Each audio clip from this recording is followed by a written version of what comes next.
Oke teman Ulin, balik lagi di channel Ujo Ulin ya. Di hari ini kita akan trip ke Gunung Krenceng yang ada di daerah Sumedang, tepatnya di dekat Curug Cindulang ya.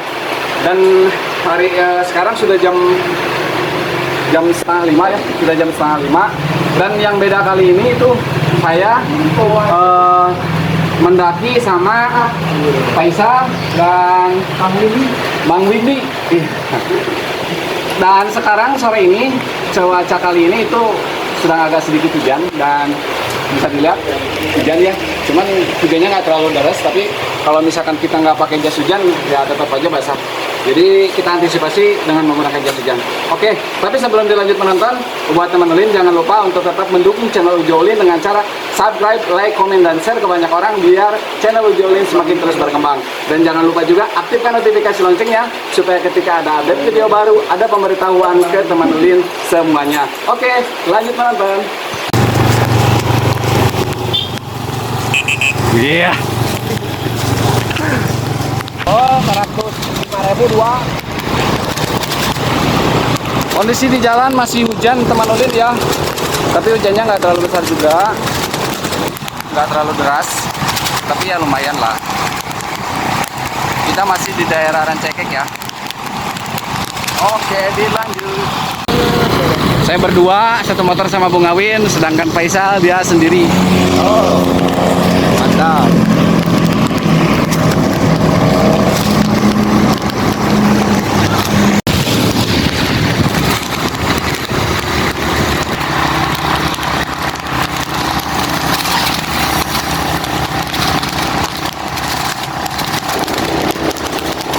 Cuaca masih hujan ya teman Ulin.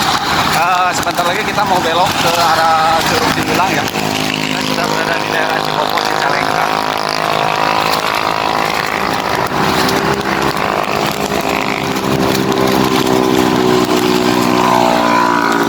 Nah, mantapnya ini ya. Kita belok di daerah sini. Ini dari arah bebas yang menuju ke Garut. Kita belok di arah sini di daerah Cikopo. Belok ke sebelah kiri. Dan dari sini kita menemukan perempatan dan kita ambil arah kiri ke arah Curug Cindulang.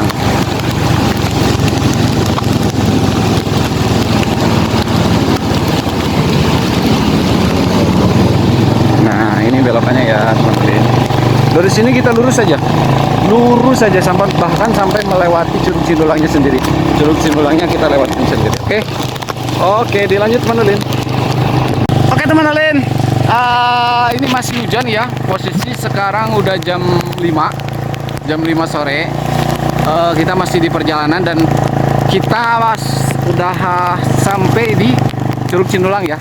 Ini kawasan wisata Curug Cindulang ya teman-teman. Nah ini ada gerbangnya. Tapi kita lewat ya. Kita masih terus lurus mengikuti jalan ini. Kita udah hampir setengah jam lebih menyusuri jalan ini. Emang jalanannya agak sedikit terjal juga ya. Jadi diusahakan kalau misalkan teman Ulin mau ke sini pakai motor, harus menggunakan motor yang agak sedikit normal ya. Dalam artian normal tuh nggak ya, harus motor yang kuat lah gitu. Oke teman Ulin, itu ya sekadar informasi aja. Kita masih agak lumayan jauh. Tinggal satu belokan lagi mungkin, tapi saya juga belum pernah ke sana sih. Tapi kata temen dari kawasan Curug Cindulang ini nggak terlalu jauh juga. Oke, dilanjut teman Ulin ya. Oke teman Ulin, alhamdulillah ya kita sudah sampai di base camp Krenceng Gallery. Nah ini ya Krenceng Gallery. Kita istirahat dulu sebentar. Pakai 2 motor ya, 3 orang. Dilanjut teman Ulin. Ini pengisian untuk data ya. Ditulis sama Faisal tapi agak sedikit gelap.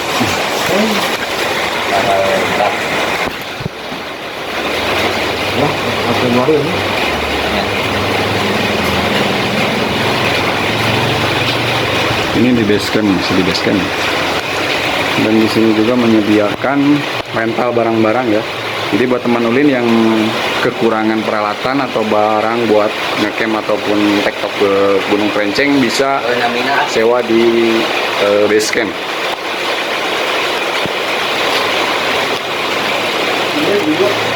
Di luar masih hujan ya teman Ulin.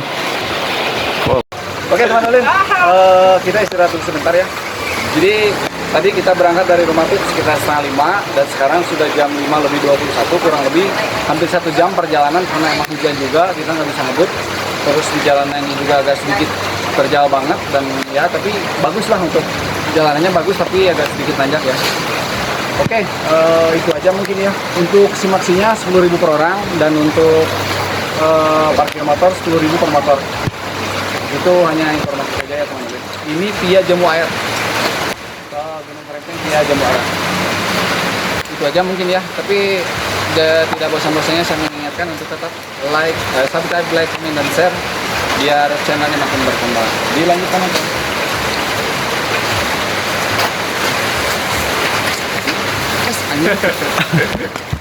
Dan untuk penitipan motor ya di sini alhamdulillah aman. Jadi kata penjaganya itu, penjaga basecampnya, kalau misalkan motornya sedikit, si motornya dimasukin ke dalam karena emang nggak ada yang nunggu. Tapi kalau misalkan motornya parkirnya banyak, si motor berada di luar tapi ada yang nginep di basecamp ini begitu teman-teman. Jadi untuk keamanan parkirnya terjamin aman. Nah ini 2 motor karena emang di sini kita cuma ada kita doang, nggak ada yang naik lagi kata penjaga basecampnya. Jadi motornya kita simpan di dalam untuk menjaga keamanan yang lebih. Lanjut. Oke teman Ulin, kita mulai trekking jam 5:30 ya. Oke, lanjut.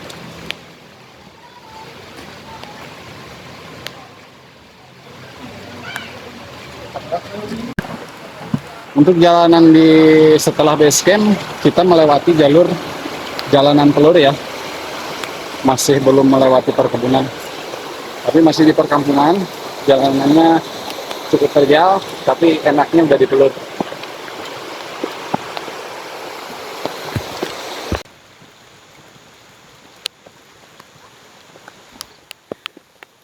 Berapa nih?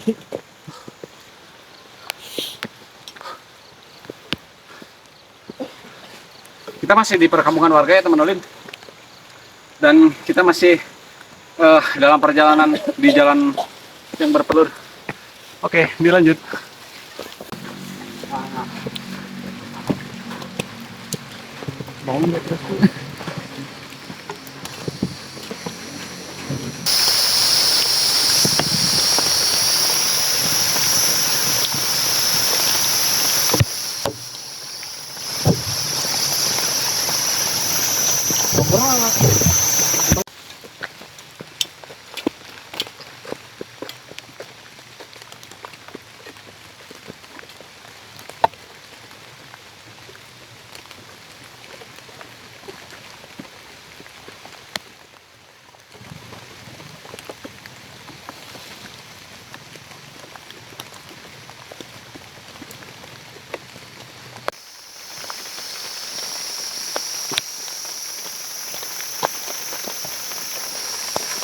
Oke teman-teman, kita udah hampir 20 menit berjalan dari base camp ya. Dan kita masih di area perkebunan warga. Belum masuk ke area hutan, tapi masih di perkebunan warga. Entah berapa durasi yang akan ditempuh, kita lihat aja nanti. Oke, dilanjut teman-teman ya.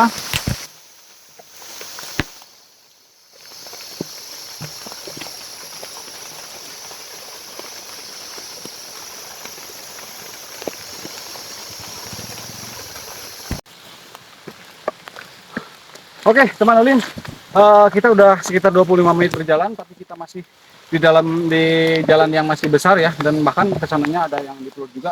Dan untuk informasi juga, kita akan melewati pertigaan, dan yang kesana itu nggak tahu kemana, mungkin masih di jalan petani untuk menuju perkebunan. Tapi di sini ada tulisan Kerenceng bisa terlihat ya.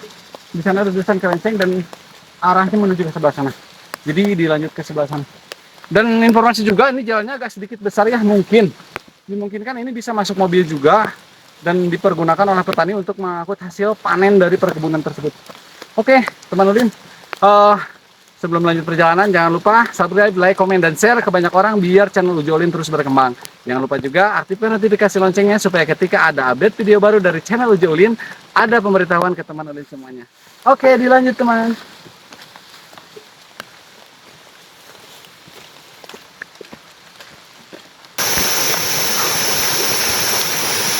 Oke teman Ulin, ini udah hampir jam 6 sore ya, hampir maghrib juga. Ini masih hujan dan jalanannya agak sedikit licin juga, jadi kita harus emang benar-benar berhati-hati. Maaf juga ya kalau misalkan dari pencahayaan daripada video ini kurang, karena emang kita minim pencahayaan. Dan informasi juga bahwa ini di jembatan yang terbuat dari bambu. Sebenarnya ada dua sih, tadi di bawah itu sumber air pertama, dan ini adalah sumber air terakhir, bisa dilihat di sebelah sana. Sumber air terakhir, jadi ini adalah sumber air kedua ya, atau sumber air terakhir sebelum kita ke atas puncak Gunung Kerenceng. Oke, dilanjut teman Ulin.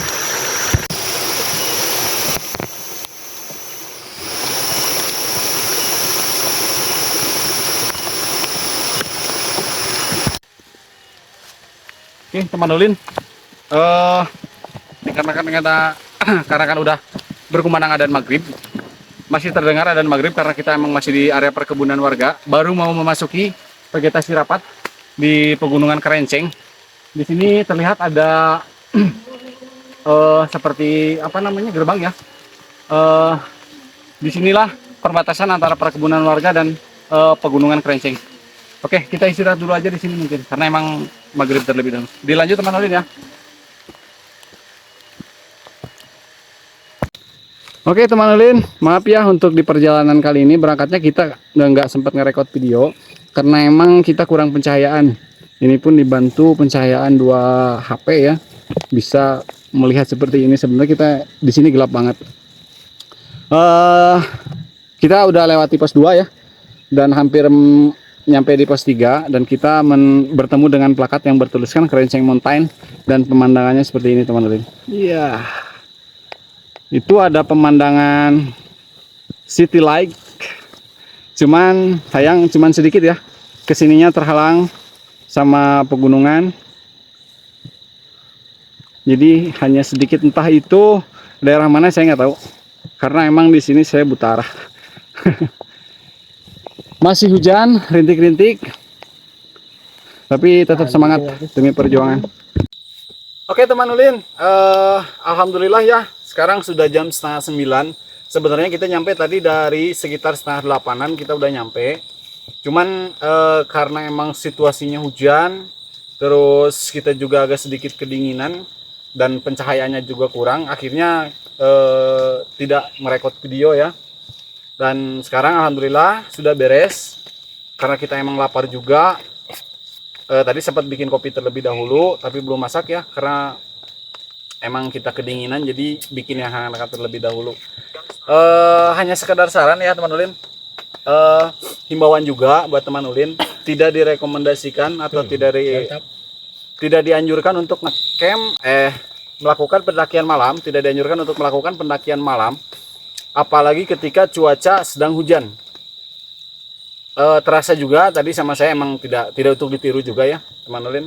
Tapi karena emang tadi saya nanya ke 2 teman saya kondisi kesehatannya seperti apa, dan mereka alhamdulillah kondisinya dalam keadaan fit. Jadi saya beranikan untuk mendaki pada malam hari dalam keadaan hujan. Dan akhirnya alhamdulillah juga tidak terjadi apa-apa ya teman Ulin.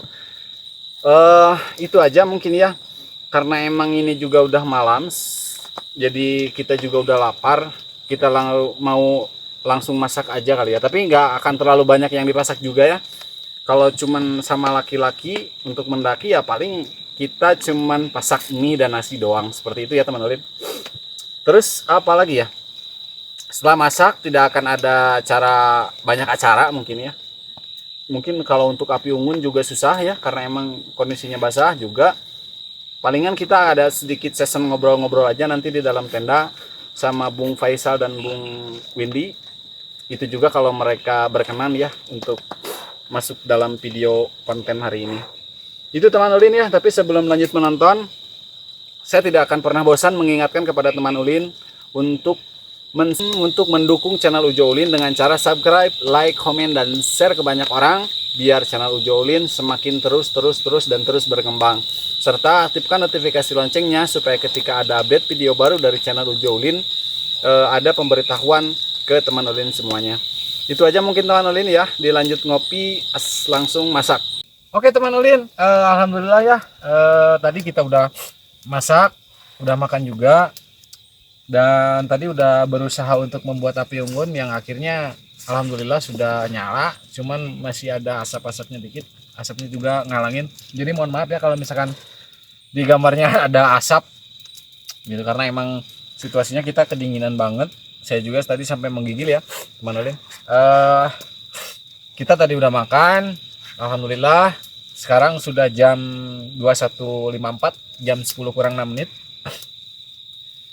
Kita ada di Gunung Krenceng di pos 3 ya. Pos 3 naik ke atas sedikit. Enggak pas pos 3-nya banget, cuman kalau misalkan dikatakan ini akhir dari camp area ya. Jadi di area campnya sebenarnya tulisan area campnya itu ada di bawah. Kita naik sedikit, jadi perbatasan antara camp area dan kesananya hampir ke puncak, tapi ke puncak sekitar setengah jam lagi katanya sih, begitu ya teman Ulid. Dan alhamdulillah saya juga udah ngopi. Sekarang kita masuk acara session ngobrol-ngobrol sama teman Ulin kita, yaitu Faisal ya. Mungkin pertama perkenalan diri aja ya. Perkenalan diri, silakan untuk memperkenalkan diri Anda, Bung Faisal. Halo. Nama lengkapnya? Nama lengkap saya Muhammad Faisal Permana. Ya, terus apalagi perkenalan diri, bekerja di mana, terus umurnya Saya berapa tahun? di PT KHT. Hobi saya bermain-main. Hobinya bermain ya. Jadi kita hampir satu hobi ya. Hobinya itu main gitu. Entah itu main ke gunung kah, main ke pantai kah, main kemana gitu. Tapi ya hobinya main gitu. Sama lah, satu frekuensi mungkin ya. Terus untuk alamat IG-nya, ada IG kah? Punya IG? IG-nya apa? MF Permana. Nah itu ya, bisa di follow untuk IG-nya. TikToknya ada? Tidak punya. Oh, jadi hanya IG. Facebook?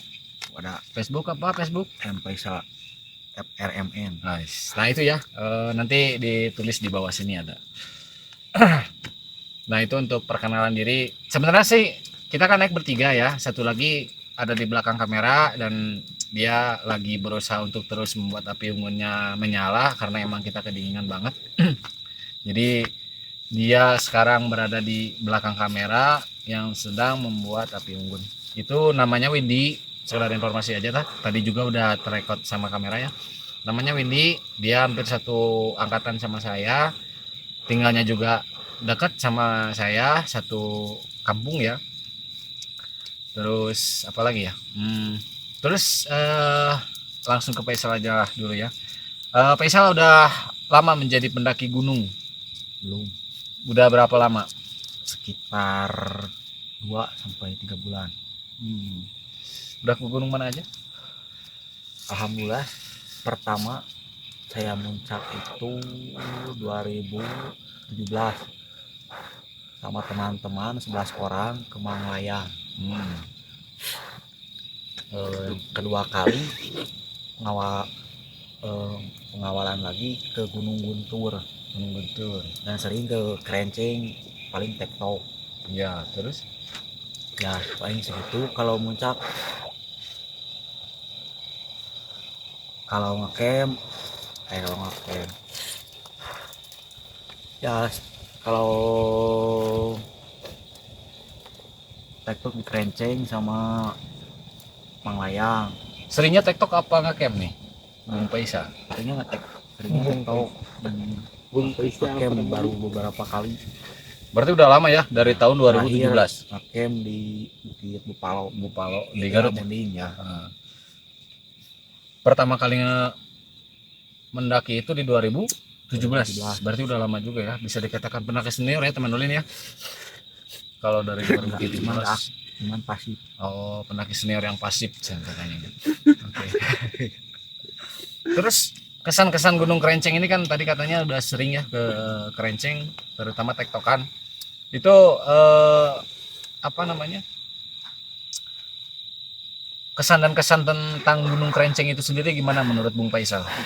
Kalau menurut saya Gunung Kerenceng itu dari trek-trekannya mungkin Ya. sedikit mudah lah, landai kalau kata pendaki. Berarti jalur treknya itu nggak terlalu terjal, Ya, tapi nggak agak terjal. sedikit landai ya. Ya, Dan perjalanannya juga nggak memakan waktu yang lama ya. cuma sekitar 1,5 jam. 1,5 jam ya dari base camp Kurang ke lebih 1,5 jam. itu ke camp area atau langsung ke puncak tuh 1,5 jam Eh, sampai camp area kan? Ya.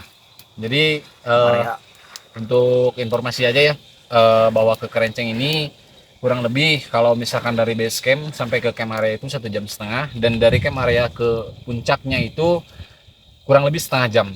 Karena emang di puncaknya itu agak sempit ya, nggak bisa kita nggak bisa ngecamp di puncak karena emang pertama ya dikhawatirkan itu bahaya juga ya, ketika ada badai atau apa bahaya, karena emang di puncaknya itu tempatnya sedikit dan tidak ada pohon sedikit pun gitu ya teman ulin ya. Jadi tetap disarankan untuk ngecamp di camp area, yaitu terakhir di pos 3 gitu, tidak boleh melebihi dari pos 3, membuat tenda di atas gitu. Jadi terakhir di pos 3 itu untuk informasi aja ya teman ulin. Terus apa lagi nih Bung Faisal yang akan kita obrolkan pada malam hari ini gitu ya? Ada lagi yang mau disampaikan nggak buat teman ulin yang ada yang lagi nonton gitu? mungkin sedikit saran Ya, saran saya untuk saya atau untuk teman ulin nih? untuk teman ulin. Oh, untuk teman ulin nih apa nih? Kalau muncak jangan keadaan hujan, Nah, itu mungkin itu akan kesulitan untuk diri sendiri. itu ya teman ulin ya. Jadi kalau misalkan kata Faisal itu kita tidak usah mempersulit diri sendiri gitu ya. Seperti yang tadi saya sampaikan juga, tidak direkomendasikan untuk mendaki malam, apalagi dalam keadaan hujan. Kalau misalkan siang-siang dalam keadaan hujan pun itu tidak apa-apa ya, karena emang udara meskipun hujan tapi di siang hari emang dingin, tapi nggak terlalu sedingin malam gitu ya. Kalau di malam kan itu emang resikonya terlalu banyak juga gitu. Pertama kalau misalkan udah gelap, dinginnya banget, terus ditambah hujan gitu kan, itu emang benar-benar menyiksa diri kalau misalkan. Jadi tidak direkomendasikan mendaki malam ketika hujan. Sebenarnya sih ketika tidak hujan pun tidak direkomendasikan untuk mendaki malam ya, kecuali darurat gitu. Karena mendaki malam itu emang tidak baik lah ya. Gitu ya teman ulin ya. Terus apa lagi nih Bung Faisal, ada lagi atau apa gitu? Ya mungkin tetap yang pertama support YouTube Ujo Olin. Nah, mantap. Subscribe, like, dan komen Oke, mantap. biar terus channel Ujo Olin tetap berkembang, Amin. tetap jalan ya teman-teman. Amin. Gimana kameramen Pak Windy? Mantap. Mantap. Kata kameramen juga mantap ya. Oke, sedikit pertanyaan buat Bung Faisal gitu ya. Selama mendaki itu dari 2017 meskipun pasif ya, pernah mengalami kejadian mistis gak, baik di gunung atau di perjalanan atau di bawah atau seperti apa, pernah belum? Dari alhamdulillah semenjak selama ngecamp sama teman-teman Hah? tidak ada hal-hal mistis kayak gitulah. Aman-aman saja karena tidak ingin lah kayak merasakan hal-hal seperti itu. Nah itu ya teman ulin ya, karena emang apa ya, tambahan juga kalau misalkan emang betul juga kata Bung Faisal, kita tidak mengharapkan hal-hal yang mistis itu terjadi di atas gunung ya. Makanya ketika kita naik gunung itu disarankan tetap bertata krama yang baik, ya selayaknya kita manusia yang berkunjung lah gitu ke pegunungan, hanya sekadar untuk bertadabur alam, hanya sekadar untuk menghilangkan penat di kota gitu kan. Jadi ya diusahakan untuk tetap bersikap baik, tidak sompral ketika kita berada di atas gunung, tetap menghormati kultur-kultur daerah-daerah tertentu gitu ya. Karena emang setiap gunung itu biasanya berbeda-beda kultur kan.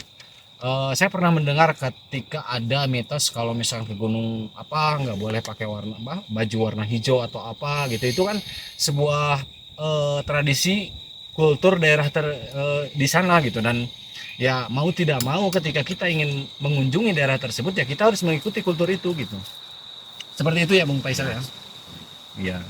Terus apa lagi nih Bung Faisal? Kesan-kesannya ketika naik gunung tuh menurut Bung Faisal gunung mana sih yang paling indah gitu?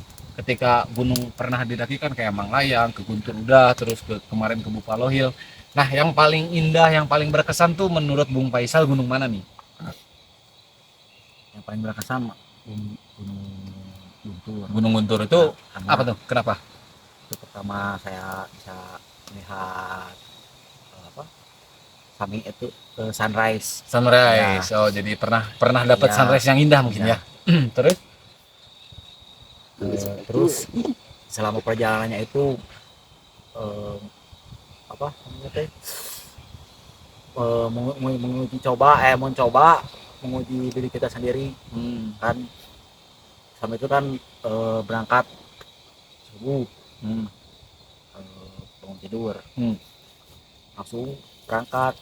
Dari perjalanannya itu yang bikin kita bikin merasakan kesenangan itu, kenangan yang indah. nah itu.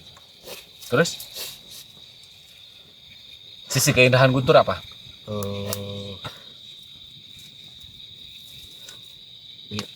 Pemandangannya bagus, Pemandangannya oke. lumayan bagus, luas, dan tidak sesulit treknya, tidak sesulit yang dipikir gitu kan. Itu kan baru pertama. Ya mungkin itu aja kesan naik yang udah saya alami di Gunung Guntur. Ya betul. Terus apa lagi nih Bung Faisal? Kira-kira mau ngebahas apa nih? Ada yang mau ditanyakan kah atau mau ada memberikan saran terhadap saya sebagai YouTuber pemula supaya YouTube-nya cepat berkembang? Menurut Bung Faisal saya harus seperti apa gitu? Menurut saya tetap semangat, Tetap semangat, mantap. tidak ada yang tidak mungkin, semua itu butuh proses untuk menikmati hasil yang sempurna. Betul. Intinya mah tidak ada proses yang menikmati hasil, tidak ada yang menghasil. Gimana Tidak Bung ada Didi? proses. Tolong. Tidak ada proses yang tidak ada Tidak ada hasil yang mengkhianati proses Nah, atau itu. tidak ada proses yang mengkhianati hasil? tidak ada proses yang mengkhianati hasil. Mantap. Jadi itu teman ya. Maaf saya pebalius. Nggak apa-apa santai. Selalu ini mah obrolan santai. Briefingnya lah aku dulu masih. Oh. Jadi mau pakai bahasa Sunda juga tidak apa-apa. Nanti ditranslate sama editor. Jadi kalau misalkan pengen ngomongnya lancar ya kalau bahasa Sunda ya nggak apa-apa gitu. Silakan saja. Nanti juga ada editor yang mengeditnya gitu. Maaf Oke. teman-teman ojolin, saya bahasa Indonesia kurang pasif. Kurang aktif, kurang pasif, kurang pasti. Betul. Nah itu teman Olin ya. Terima kasih juga sarannya buat Bung Faisal ya, karena beliau memberikan motivasi yang sangat luar biasa, yaitu jangan pernah menyerah, memotivasi diri saya untuk terus menikmati proses yang sedang berjalan gitu. Karena emang betul tidak ada hasil yang mengkhianati proses gitu. Karena ketika prosesnya itu emang tidak instan, maka hasilnya pun akan terus berlanjut. Tapi ketika kita menghasilkan sesuatu yang instan, maka ya hasilnya pun akan instan gitu ya. Itu emang sudah ya apa namanya? Sudah terbaca sama saya ketika instan, hasilnya pun akan instan gitu. Seperti itu ya teman Ulin. Dan buat teman Ulin juga yang sedang menggeluti bidang apa, usaha apa, atau mencoba membuka usaha atau apapun ya diusahakan sama gitu. Jangan pernah berputus asa untuk terus berproses gitu, karena sesungguhnya proses itu adalah proses untuk menuju kesuksesan gitu. Seperti itu ya teman-teman. Oke, Bung Faisal terima kasih untuk sarannya yang sangat bermanfaat dan luar biasa ya. Terus apalagi kira-kira nih Bung Faisal yang akan kita obrolkan hari ini? Mungkin seputar Persiapan mungkin mendaki. ketika kita ingin mendaki, Persiapan untuk Ya. kita mendaki ya. Oke, barang yang harus kita bawa itu apa aja. Kita tanya apa aja yang dibawa, mungkin dari segi kelompok sama individual. Mungkin itu aja yang saya tanyakan oleh yang baik dan benar. Mungkin pertanyaannya itu adalah, Bung Faisal nanya ke saya, pertanyaannya itu adalah persiapan apa aja yang harus dilakukan ketika kita ingin mendaki supaya keamanan itu tercipta gitu, keamanan kenyamanan ketika kita di gunung itu tercipta. Tapi sebelum saya menjawab, ini dalam artian bukan saya ingin menggurui, bukan saya ingin sok tahu, cuman ini hanya sekedar berbagi pengalaman, berbagi cerita pengalaman diri pribadi gitu. Kalau untuk saya pribadi, pertama saya ingin mendaki gunung itu sendiri apa kelompok gitu.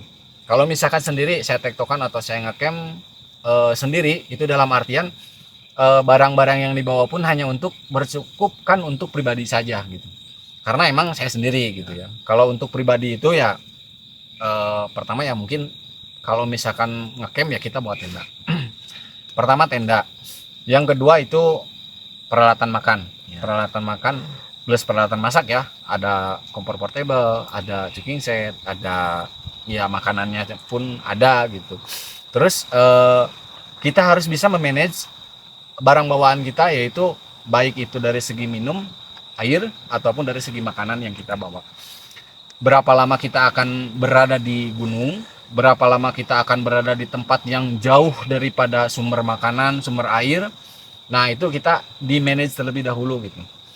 Jadi untuk pendakian 1 malam beda bawaannya dengan pendakian 2 malam, itu untuk sendiri. Nah selain itu saya juga bawa perlengkapan tidur yang diwajibkan, diharuskan itu selalu tetap kering meskipun kita terkena hujan di jalan gitu. Dan diusahakan si tempat tidur itu, baik itu matras ataupun sleeping bag, itu harus dalam keadaan aman dari air hujan, supaya ketika kita berada di atas gunung, meskipun pakaian kita sudah basah, tapi kita harus bawa salin supaya kita tidur nyaman gitu. Karena emang sesungguhnya ketika kita tidur nyaman, istirahat aman, maka badan pun akan tetap sehat gitu. Tidak akan ketika naik gunung itu menyakitkan, dalam artian ketika kita naik gunung kehujanan, tidak membawa salin, tidur dalam keadaan basah, pulang sakit. Nah itu kan tidak baik untuk kita sendiri gitu. Nah itulah ya. Terus selain daripada itu ya cuman itu aja sih kalau perlengkapan pribadi. Kalau saya untuk perlengkapan pribadi kayak flysheet itu saya anggap perlengkapan pribadi ya. Karena kalau misalkan kita tidak bawa tenda, otomatis kita bawa flysheet gitu. Kalau misalkan mau tektok, saya selalu bawa flysheet gitu. Meskipun hanya tektok, tapi saya bawa flysheet. Kalau tektok kan otomatis nggak bawa tenda karena kita tidak akan camp. Nah makanya saya bawa flysheet. Bawa flysheet itu untuk membuat shelter, biasanya shelter darurat. Seperti itu Bung Faisal ya. Karena untuk gunung itu, ketika kita mau naik gunung itu, mau ngecamp kah, mau tektok kah, bagi saya itu bukan main-main. Tetap harus ada persiapan yang benar-benar. Karena situasi itu bisa berubah setiap saat gitu. Kadang kita berada di situasi darurat, itu kan kita harus seperti apa gitu. Nah seperti itu ya teman Ulin. Juga kalau misalkan kita berangkatnya kelompok, dalam artian kita benar-benar memanage 1 hari itu berapa orang yang akan berangkat, dan kita butuh air itu berapa. Biasanya kalau misalkan untuk 1 hari, kalau 1 hari 1 malam, biasanya gitu yang saya lakukan itu adalah 1 orang itu 3 liter air, dihitungnya seperti itu. Kalau misalkan kita berangkat 3 orang, dalam artian kita harus membawa 6 liter air. Nah itu untuk estimasi saya. Tapi kalau misalkan teman Ulin atau siapa Bung Faisal itu mau berbeda takaran, ya itu tidak jadi masalah. Yang penting boleh lebih asal jangan kurang. Nah seperti itu. Kalau misalkan kita kekurangan air di atas gunung kan itu fatal juga gitu, seperti itu. Dan dipersiapkan juga makanan yang akan kita bawa, terus peralatan juga. Kalau untuk kelompok itu kan kayak tenda, peralatan kelompok bisa untuk tendanya kapasitas berapa orang, seperti itu. Terus Selain itu juga kalau emang tendanya single layer atau tendanya single layer, otomatis kita harus bawa flysheet. Tapi kalau misalkan tendanya double layer, flysheet itu mau dibawa atau tidak pun itu tidak jadi masalah gitu. Nah, selain itu juga peralatan masak kita harus di manage terlebih dahulu, didiskusikan terlebih dahulu dengan kelompok kita apakah kekurangan barang atau bahan makanan apa, kan itu harus benar-benar didiskusikan seperti itu. Nah, terus apalagi nih kelompok ya, untuk kelompok ya seperti itulah paling ya peralatannya yang tadi aja, tenda, peralatan kelompok, terus kayak cooking set, terus kompornya juga gitu, seperti itu ya Bung Faisal. Dan jangan lupa juga buat semua teman ulin atau buat semua pendaki itu membawa trash bag buat sampah ya. Jadi kita tidak membuang sampah di gunung. Saya peringatkan lagi dengan keras ya, bahwa ini peringatan keras, tidak boleh membuang sampah di atas gunung. Bawa turun sampahmu. Nah, itu benar-benar harus dijaga gitu ya. Karena sekecil apapun sampahmu itu tetap sampah. Ketika orang lain tidak sadar akan sampah, maka si sampah akan menumpuk di gunung dan mengakibatkan akibat yang fatal ya. Karena ketika banyak sampah ya bisa dibayangkan lah gitu, anak cucu kita apakah anak cucu kita nanti bakal menikmati indahnya gunung kalau misalkan kita tidak sadar akan kelestarian gunung itu sendiri gitu. Itu ya Bung Faisal. Itu hanya sekedar jawaban saya, atau bukan jawaban yang mutlak, tapi jawaban hanya sekedar dari pengalaman pribadi aja. Mungkin itu ya Bung Faisal. Terus ada lagi ya ini juga ya, pengetahuan tentang survive. Mungkin itu juga penting ya Bung Faisal. Untuk persiapan ke gunung itu benar-benar kita harus mengetahui pengetahuan tentang survive atau bertahan hidup gitu. Karena sekali lagi di gunung itu bukan tempatnya untuk bermain-main. Terus situasi itu tidak akan kita bisa baca sepenuhnya, karena di gunung itu ya emang namanya gunung gitu, hutan, gunung, ya seperti itulah gitu. Kenapa sih banyak korban-korban yang menghilang di gunung dan diketemukan meninggal dunia? Yaitu karena emang biasanya yaitu kurang mengetahui tentang pengetahuan survive itu bertahan hidup, bagaimana cara kita bertahan hidup, seperti itu. Itu juga penting banget ya.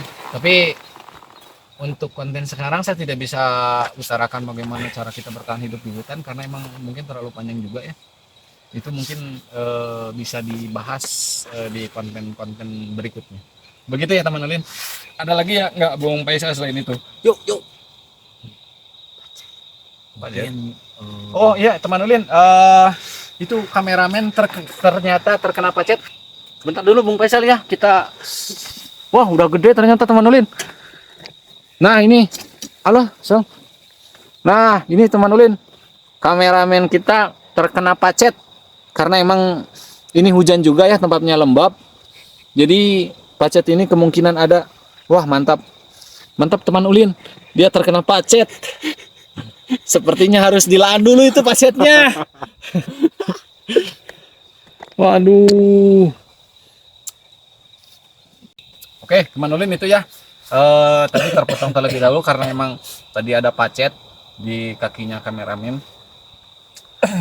Dan itu juga ya untuk pengantisipasian, karena emang kita mendaki di musim hujan, itu biasanya di gunung itu emang suka ada pacet ya. Pacet itu sejenis lintah yang ada di gunung, hidup di gunung. Seperti itu ya teman Ulin. Jadi hati-hatilah ketika kita mendaki di musim hujan.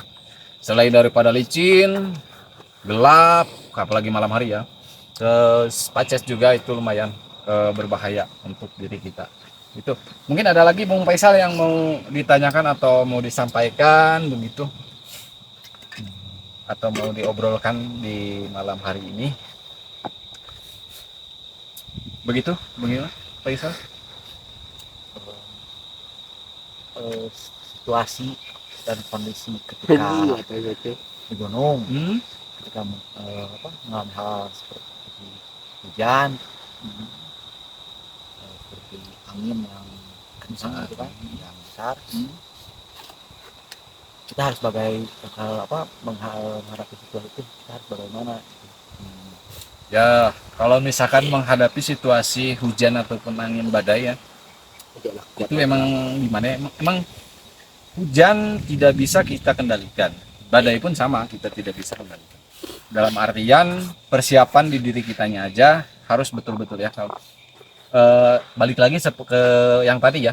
Pertama mungkin pertama itu harus benar-benar kalau kita ngecamp ya, mengamankan peralatan tidur harus benar-benar dalam keadaan kering.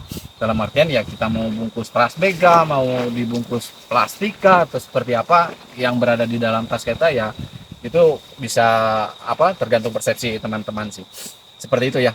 Pertama. Yang kedua, diusahakan kalau misalkan hujannya besar gitu, ya kita bikin shelter darurat terlebih dahulu, kita berteduh terlebih dahulu, jangan terlalu memaksakan karena ketika ada hujannya besar, maka si trek yang akan kita lalui pun akan berubah menjadi aliran air.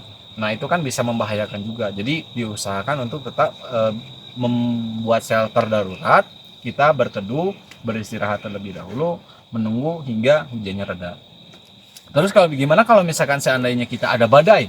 Nah, kalau misalkan ada badai, itu tergantung situasi daripada tempat yang akan kita membuat camp. Apakah tempatnya itu banyak pohon kah ataukah emang itu tidak ada pohon sama sekali kah gitu. Jadi sebenarnya ketika tidak ada pohon sama sekali itu juga berbahaya karena kita akan langsung terterpa dengan badai itu sendiri gitu. Dalam artian ya kita harus benar-benar membuat si tendanya itu didirikannya itu benar-benar kokoh, dalam artian pasaknya harus benar, pasang tendanya juga harus benar, jadi tidak acak-acakan ketika ada badai tersebut kan. Dan di tempat yang banyak pohon, bagaimana nih Bar? Dalam artian kita sebelum kita mendirikan pohon dan mendirikan camp, maksudnya mendirikan tenda, terlebih dahulu kita lihat dulu si pohonnya ini apakah emang sudah tua kah atau emang pohonnya ada yang lapuk kah. Itu kan bisa berbahaya ketika anginnya kencang banget, kita berada di tempat yang banyak pohon yang sudah lapuk. Dalam artian nanti bahayanya itu akan tertimpa oleh pohon yang runtuh gitu. Seperti itu sih. Ya itu harus benar-benar diantisipasi, harus benar-benar kita lihat dulu situasinya seperti apa. Mungkin itu yang bisa saya jawab Bung Faisal ya. Ya seperti itulah. Seperti itu Ya, Bung Faisal. saran Siap. dan masukannya. Siap Bung Faisal ini kelahiran tahun? Kira tahun 2001. Dia kelahiran tahun 2001, sedangkan saya tahun 90, jadi ya lumayan jauh juga ya perbedaannya. Jadi dia tuh bisa dikatakan ya adik kelas lah gitu ya untuk umur begitu. Tapi kalau untuk pengalaman ya mungkin pengalaman Bung Faisal lebih dalam daripada saya, bisa jadi seperti itu. Gitu. Karena kalau bagi saya pribadi umur itu tidak menentukan ke senioritasan gitu. Senioritasan pun kalau misalkan di gunung itu tidak ngaruh bagi saya mah. Karena kalau misalkan kita naik gunung itu bukan dihitung dari udah berapa puluh kali kita naik gunung, tapi dalam artian naik gunung itu tergantung dari fit atau enggaknya kita gitu. Seperti itu. Pernah saya naik sama benar-benar senior, saya dulu juniornya gitu. Tapi ketika dia sedang tidak enak badan, diajak naik gunung bareng ya tetap aja dia tertinggal gitu. Karena ya emang situasi kondisi badannya ya emang lagi drop gitu, seperti itu. Jadi untuk senior junior naik gunung ya kita sama lah gitu. Kita sama-sama pendaki, penikmat alam, perusak alam sadar lestari gitu. Seperti itulah. Ya, teman Udin. Terus ada lagi nggak Bung Faisal yang mau ditanyakan atau mau disampaikan tentang biografi saya kah atau tentang apa ya? Itu terserah bebas. Silakan, gimana Bung Faisal? Ada lagi Bung Faisal yang mau disampaikan? Atau enggak mau kirim-kirim salam buat pacarnya kah, buat temannya kah, atau enggak ditunggu sama siapa gitu? Ada lagi nggak yang mau disampaikan Bung Faisal? Kendala soal dalam pendaki, dalam perjalanan misalnya kita kan rombongan nih. Misalnya kita jadi solusinya gimana kalau teman ada yang lagi sakit atau mungkin lagi kecapean, apa kita harus tinggalkan dia terus suruh dia pulang turun lagi gitu, atau mungkin kita tunggu dia sampai benar-benar pulih terus lanjut mendaki gitu. Kalau dari pengalaman saya pribadi dulu gini, seperti ini ya Bu Faisal. Ketika kita mendaki kelompok, biasanya kita akan dipilih leader dan sweeper. Nah, leader itu adalah pemimpin dari pendakian tersebut. Sweeper itu biasanya selalu di paling belakang untuk mensapu bersih kelompok itu. Dalam artian mensapu bersih itu mengontrol apakah ada yang tertinggal karena sakit atau apa, itu selalu diawasi oleh sweeper. Nah, kalau kejadian misalkan ada yang sakit, nah sakitnya sakit apa dulu? Mungkin kayak Masuk angin, terjatuh atau lagi kayak asma gitu kan, kecapean itu kan asma. ya asma. Kayak gitulah, mungkin kayak kurang lebih kayak gitu. Mending tunggu sampai dia pulih atau mungkin di cancel perjalanan atau mungkin dilanjut sampai dia pulih gitu. Biasanya seperti itu sih, ada diskusi kelompok ya ketika ada insiden seperti itu. Biasanya leader atau ketua dari tim tersebut akan mendiskusikannya atau memusyawarahkan di kelompok itu. Biasanya seperti itu sih ya. Tergantung daripada kesepakatan tersebut. Kalau misalkan sakitnya memungkinkan dia pulih dalam waktu yang dekat, ya mungkin kita tunggu saja sampai dia pulih.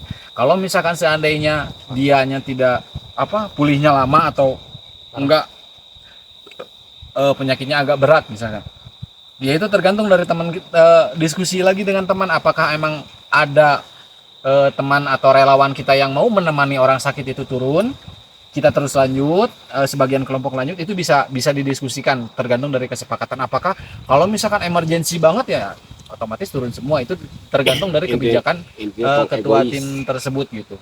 Nah, biasanya seperti itu. Tapi kata orang juga itu sifat asli orang akan muncul ketika diajak naik gunung. Ketika ada seseorang yang benar-benar egois, itu akan terlihat di gunung sifat-sifat aslinya. Ketika melihat temannya sakit, dia tidak akan peduli, dia akan tetap naik ke atas. Nah, itu kan bisa dikatakan egois juga ya, karena tidak melihat situasi dari temannya yang sakit. Terus ada yang selalu mementingkan dirinya sendiri, dalam artian mau bikin kopi sendiri, makan sendiri, itu ya terlihat bahwa dia selalu mementingkan individual daripada kelompok gitu. Nah, itu biasanya ketika kita naik gunung, sifat-sifat teman kita itu akan terbaca di sana gitu. Seperti itu Bung Faisal ya. Jadi untuk pengantisipasian itu tergantung daripada hasil musyawarah biasanya, kalau misalkan ketuanya mengajak musyawarah anggotanya. Tapi kalau misalkan ketuanya langsung memutuskan, asalkan keputusan itu baik untuk semua, ya tidak jadi masalah. Seperti itu sih Bung Faisal ya. Terus ada lagi nggak Bung Faisal yang mau ditanyakan? Bung Cawin, apakah Bung Cawin? Bung Windy, ada yang mau ditanyakan Bung Windy seputar pendakian gunung?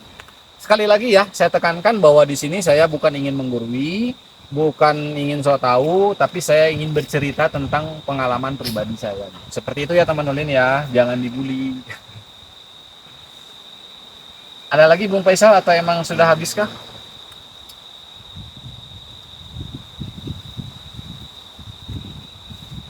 Wah, jempling. Cul. Ingat tuh. Win. Tuh sekali emang. Bunganya. Oh. Tutup lagi. Itu aja di pendaki horor.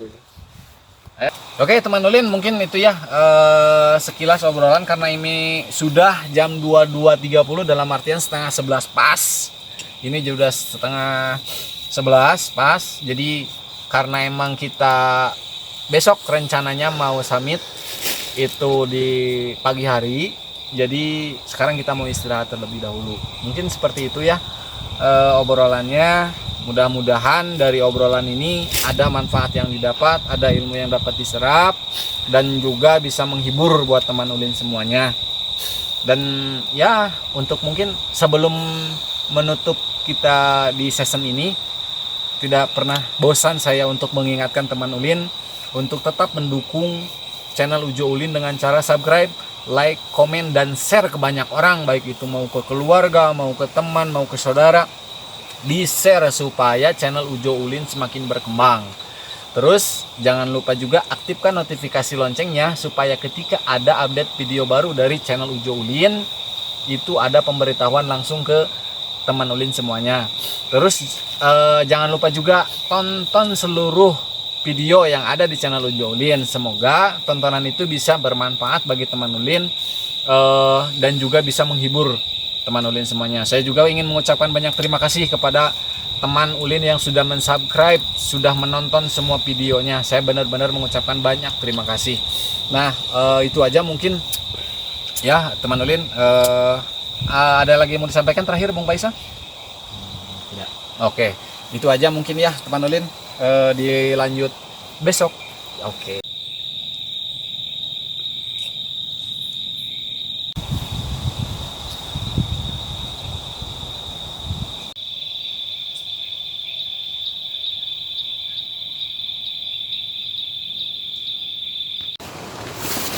Oke teman ulin, ini baru jam 2:30 karena emang anginnya besar banget. Tadi tali playset sempat copot sampai berisik banget dan kita semua terbangun untuk benerin playset. Sumpah anginnya gede banget, kita sampai nggak bisa tidur. Tadi sempat tidur tapi nggak tahu berapa lama, dan sekarang susah untuk tidur lagi.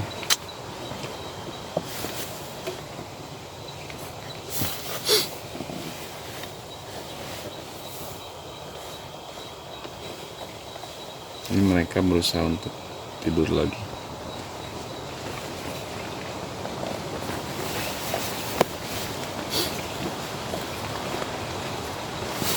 Tanda aja goyang-goyang terus temen-temen. Bisa terdengar suara anginnya, wah mantap.